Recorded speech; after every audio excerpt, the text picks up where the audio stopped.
Okay, the moral hazard is a risk a party has entered into a contract in a good phase or has provided misleading information about the assets, maybe the assets, liabilities, or the credit. However, in addition, the moral hazard may be um, also may miss a party incentive to take unusual risk. So in this, we can do think about the moral hazard that will cause the risk or uncertainty because the someone will get the profit or benefit. Okay. So the last in the separate attempt to earn profit before the contract.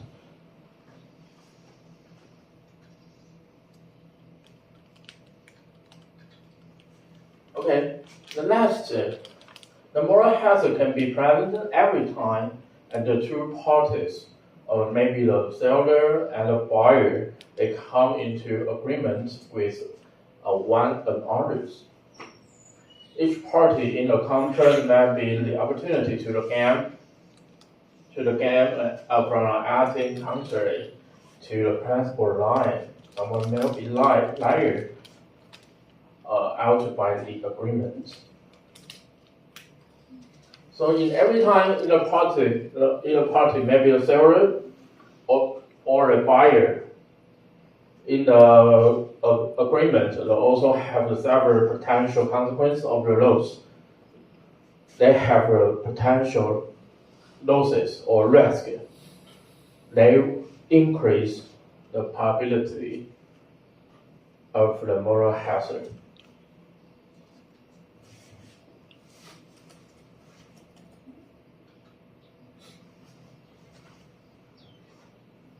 So the moral hazard they have a negative effect to other party. Maybe the seller or maybe the buyer they have more information.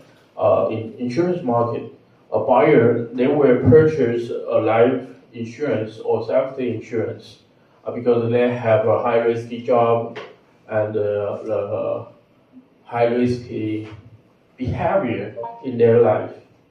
Okay. That also we can call the moral hazard. That decision is designed not on what considered the right, but on the provides the highest level of benefit, enhance the morality. It can apply to activity within the financial industry. Okay. Such as the contract between the borrower and the lender from the credits for the borrowers. Okay. In usual market, we also find the moral hazard between the seller and the buyer.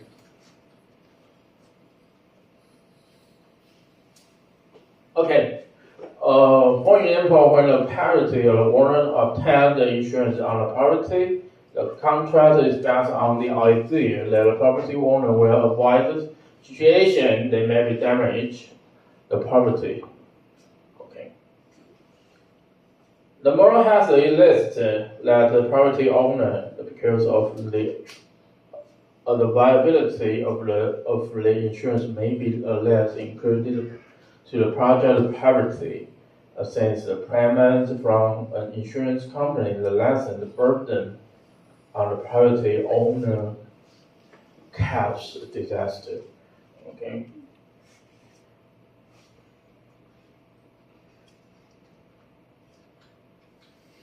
For example, the moral hazard they also from the 2008 financial crisis.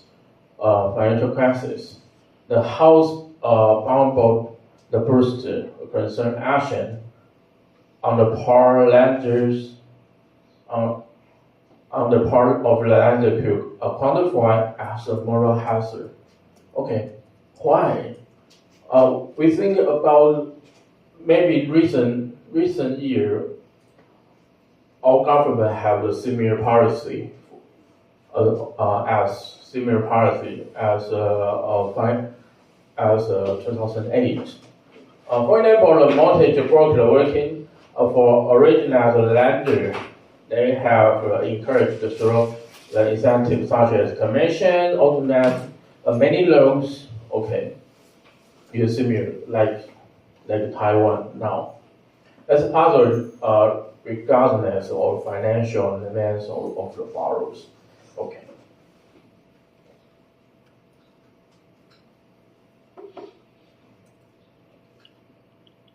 Okay.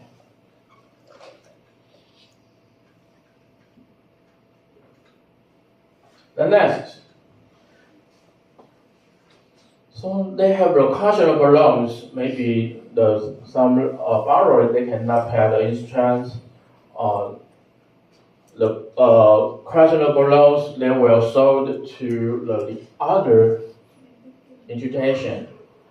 For example, they through a financial engineer, they will be sold to investors and shifting the risk to everyone. Okay. The merger broker and the original lender is run the financial gaps. They also increase the risk. Okay. The burden of the risk unlimitedly on the investor. So the mortgage risk that transfer they throw the financial engineering to transfer the all investor. The who invest in the higher bond or junk bond. So this reason the financial crisis in 2008.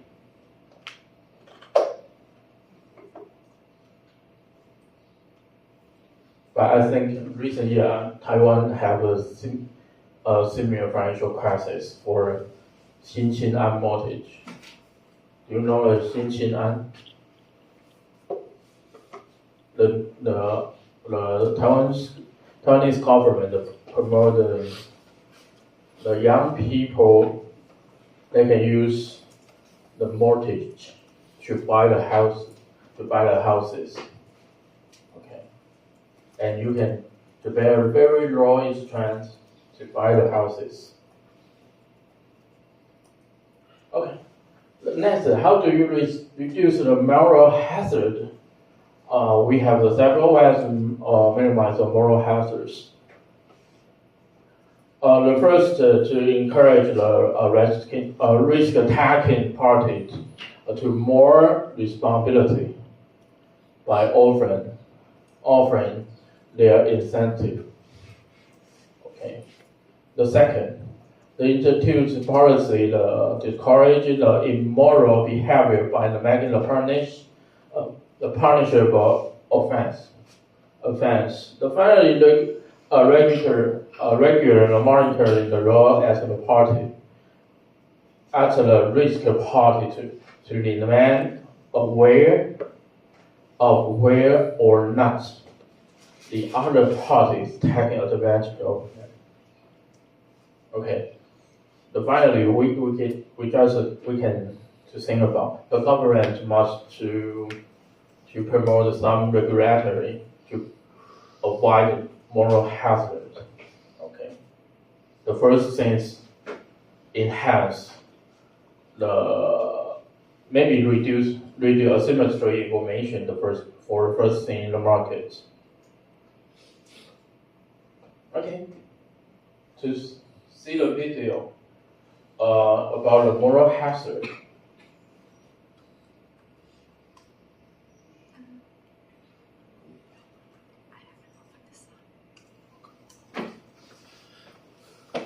Wow.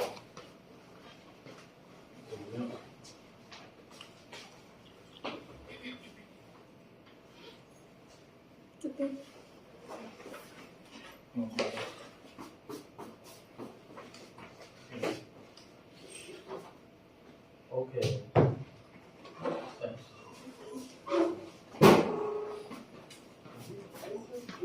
Jack is moral hazard.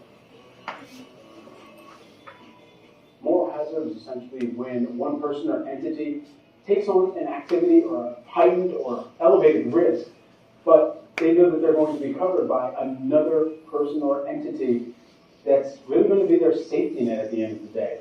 I know that I've bought some LLB boots in the past. I've got the receipts for it. And I knew that their policy would also allow for me to return those boots if those boots did not hold up to my standards for use. Now, the standards for use is where it gets a little bit tricky, because my standards for use were, I don't know, walking across a hotbed of coals and then deciding to go fly fishing with my waders on but wearing my LLB boots. Now water's getting into those boots because, yeah, the rubber at the bottom probably a little burned. And so I go back to LLB and I say, hey, you guys need to load me up with a new pair of these boots, and you can take these old ones back because this didn't hold up to my standard. My moral hazard has already been exhibited because I walked across a hotbed of coals knowing that I was about to go fly fishing, knowing that, yeah, science probably doesn't hold up for rubber doing well on any burning surface, especially a hotbed of coals. And so I already displayed the moral hazard, but I leaned into my safety net, which was LLB, knowing that they would cover me and just give me a brand new pair of boots. And so now, that moral hazard, if applied to banks in either their lending practices or risky investments that they've taken on, knowing that their backstop could either be a bailout federally or by some other bank making an acquisitive deal or giving them an injection of capital, that moral hazard has already been exemplified. So now it's just a matter of what the policy is on the back end or the safety net that they're going to lead into.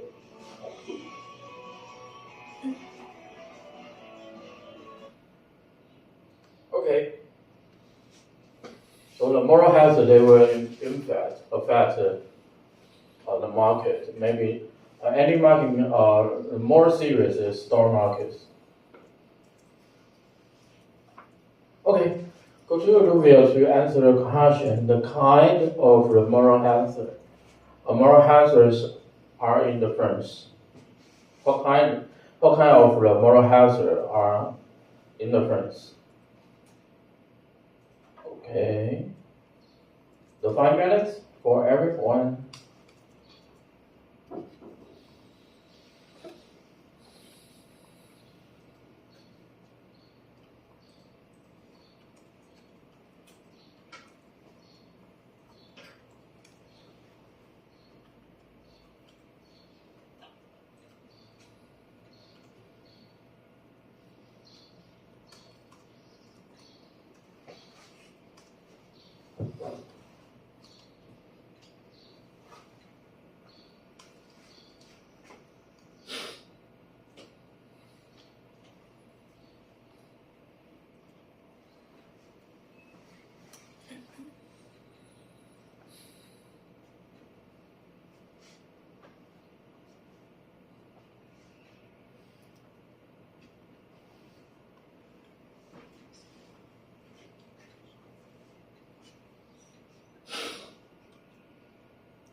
last 1 minute.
Last 10 seconds.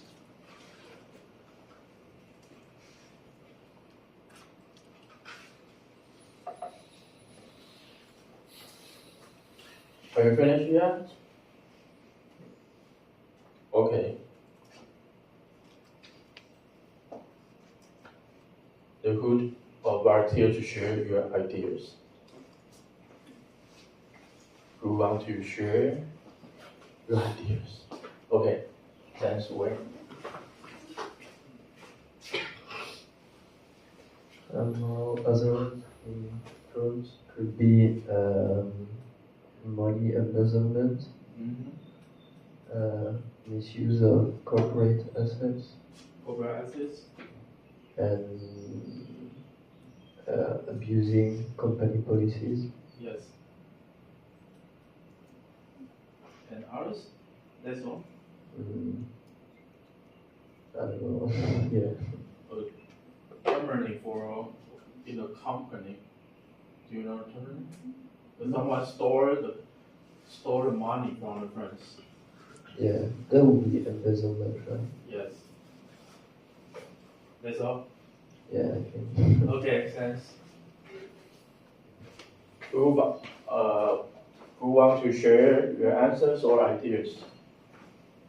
Thanks.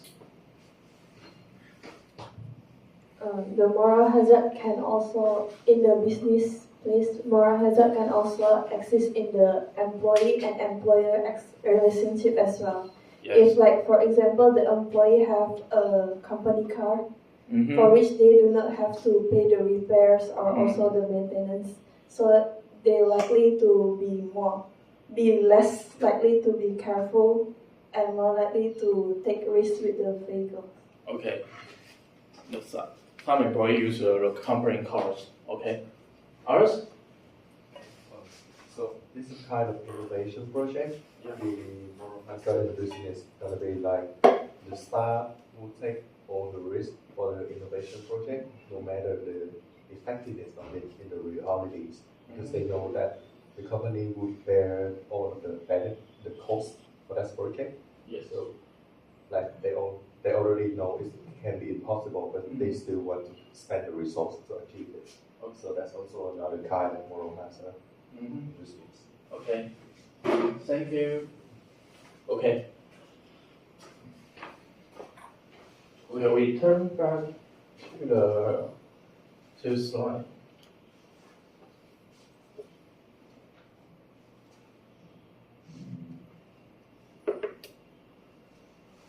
Okay, the moral hazard, just before the contract or before the behavior, by adverse selection, maybe is a risky behavior after the moral hazard. Okay, adverse selection prevent a situation in which the seller have more information than the buyer, or the buyer not have. Okay.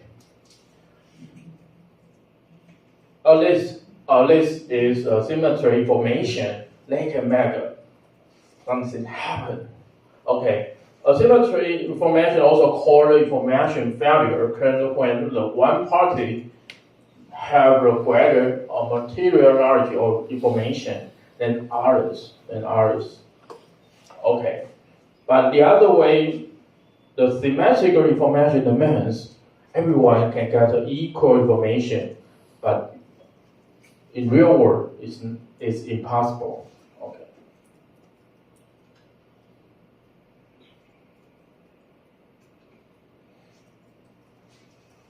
Okay. In the insurance market, in insurance or insurance policy, the adverse selection is the tendency of those in the dangerous job or high-risk lifestyle purchase the product like life insurance or safety insurance. Okay, maybe they have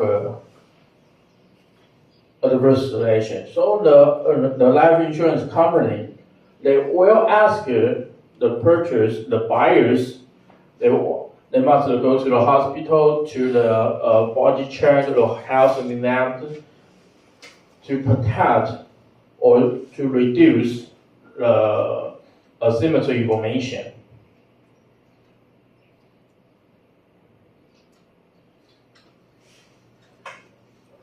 This tendency of those dangerous job or high risk lifestyle to the purchase life or disability insurance will change the whether they will collect on it. Okay. But the other way, a seller maybe have a better information than the buyer about the product. For example, the used car always in used market, the second-hand market. Okay, let be in the offering the placing the buyer at a disadvantage in the transaction. Adverse selection can offer the same as the market for a used car or insurance market.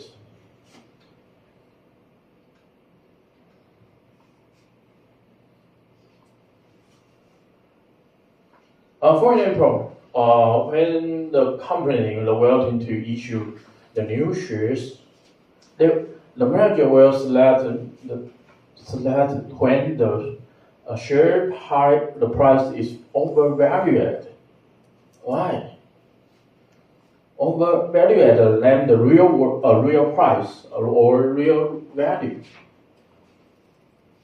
The buyer maybe they can buy in overvalued shares and lose the money.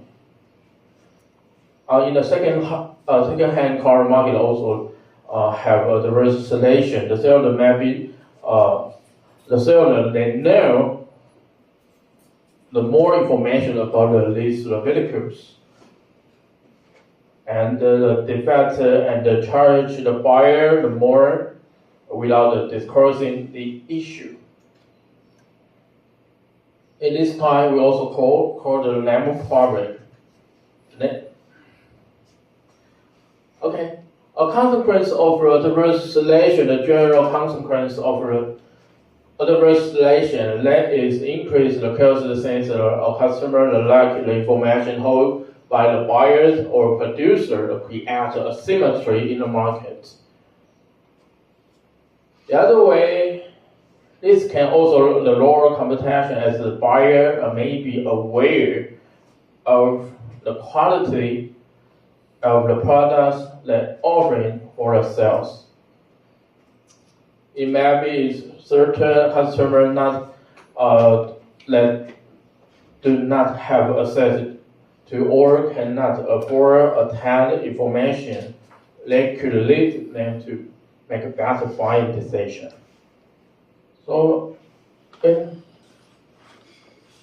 beside the symmetry information or adverse selection, everyone want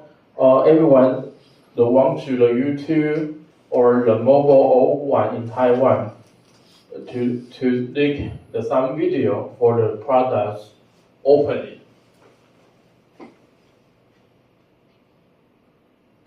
Like the PC, like the cell phone, like the laptop or tablet. They always include the 3C processor of product. Okay. I think, to minimize.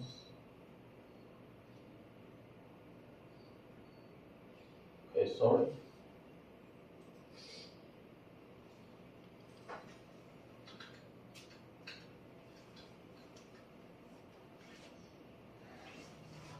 The next, the moral hazard versus the right solution. The moral hazard is a risk that one party has entered into a contract in the good files or previous provide false details about the assets or liabilities. But the adverse selection and the moral hazard occurs when they have asymmetry information for the two party, maybe the seller, maybe a buyer. The first selection occurs when there is asymmetry information period to the ideal between the buyer and the seller, and the moral hazard occurs after a deal in a stock. For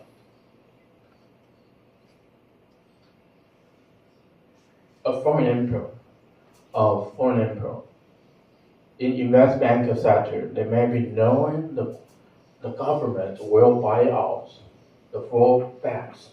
As a result, the broker maybe they can tag a sensitive amount of the risk to the score, create the bonus, then knowing if their risk beats the bid do not pan out, the bank will be sold anyhow. For example, the borrowing bank. Do you know the borrowing bank? The borrowing bank is the oldest bank in Europe. It's from England, right? Or it's not from France. Borrowing bank. Borrowing. Do it.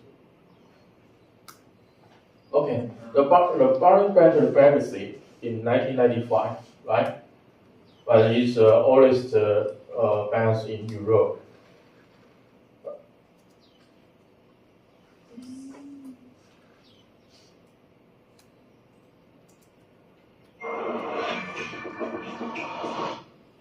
On your own time.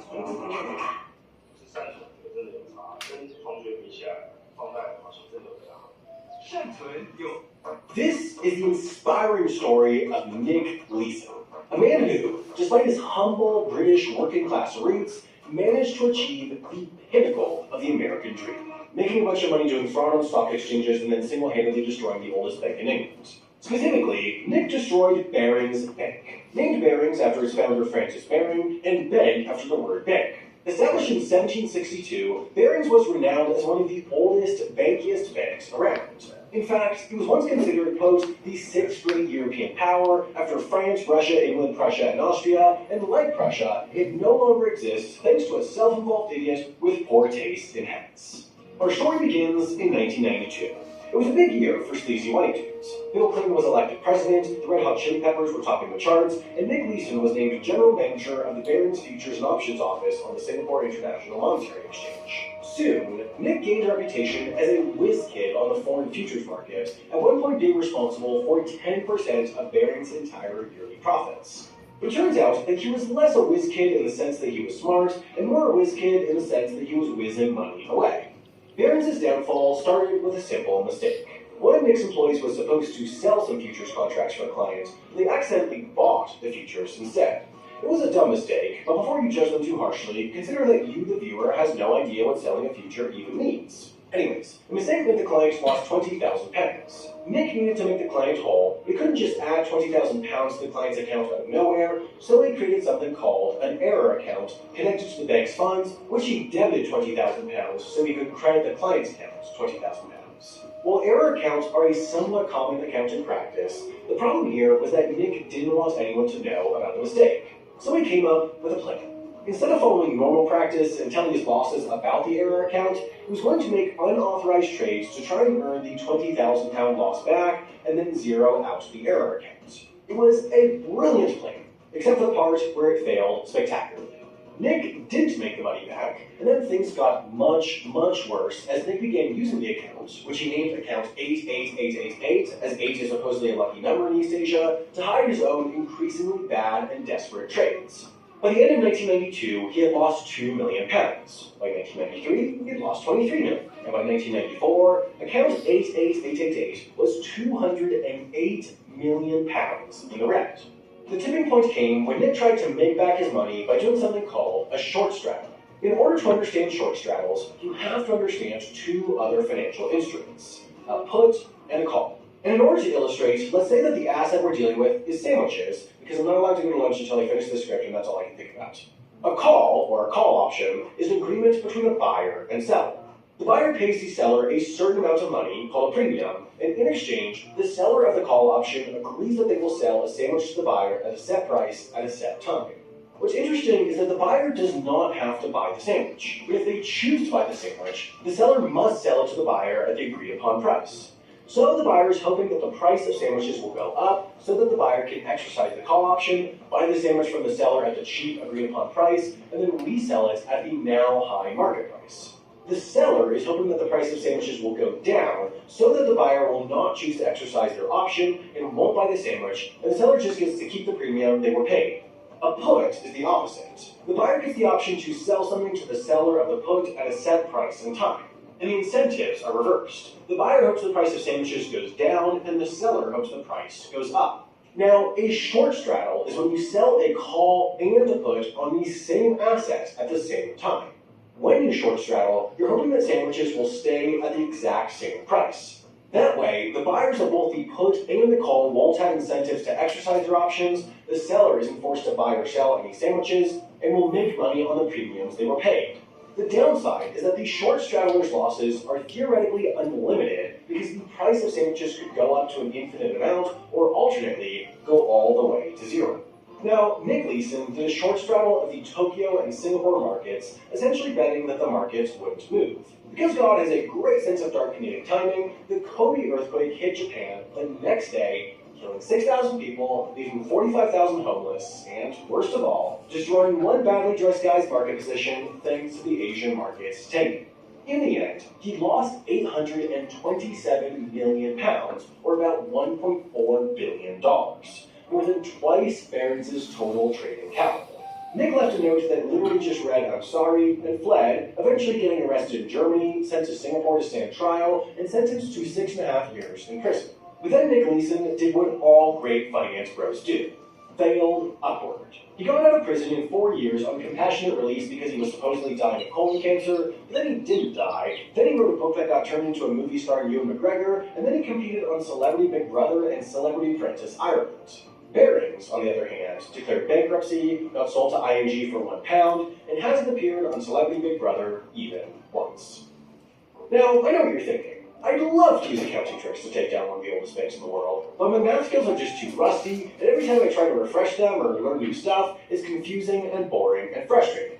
That's why Brilliant is here, to make learning STEM concepts fun, exciting, and approachable by teaching you through interactive, hands-on problem solving. For example, Brilliant's Math for Quantitative Finance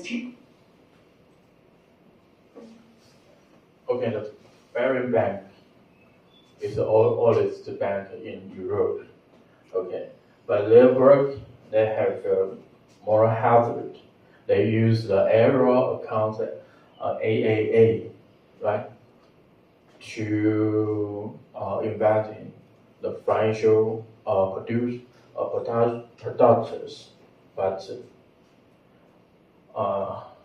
that time, the Japan have a large earthquake. The Singapore and the Tokyo market are fall down. Okay, we take a break for 10 minutes. And please return the board. Thanks.